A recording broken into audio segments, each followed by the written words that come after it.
சிந்தனை செல்வன் அவர்கள்.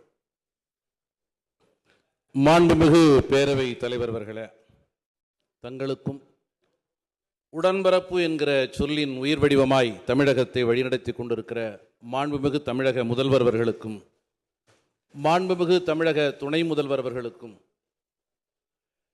அமைச்சர் பெருமக்களுக்கும், எதிர்க்கட்சி தலைவர் உள்ளிட்ட சக சட்டமன்ற உறுப்பினர்களுக்கும் எனது பணிவான வணக்கத்தை தெரிவித்துக் கொள்கிறேன்.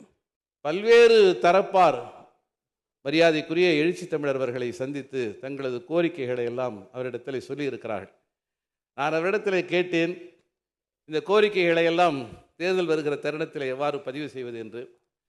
இந்த கோரிக்கைகளை எல்லாம் அவர்கள் சொல்லுகிறார்கள் என்று சொன்னால் மீண்டும் திராவிட மாடல் ஆட்சிதான் வருகிறது என்கிற நம்பிக்கை அவர்கள் வெளிப்படுத்தி இருக்கிறார்கள். கடவுள் இருக்கிற, வலிமையான தெய்வம் இருக்கிற கோவிலை நோக்கித்தான் பக்தர்கள் அணிதிரள்வார்கள். அந்த அடிப்படையிலே காது கொடுக்கிற முதல்வர் இருக்கிற காரணத்தினாலே இந்த கோரிக்கைகளை வைத்திருக்கிறார்கள். இதையெல்லாம் போய் முதல்வருடைய காதில் போட்டுருங்க என்று எழுச்சி தமிழர் அவர்கள் சொன்னார்கள். ஆகவே அந்த கோரிக்கைகளை மிக விரைவாக நான் இங்கே பதிவு செய்து விடுகிறேன்.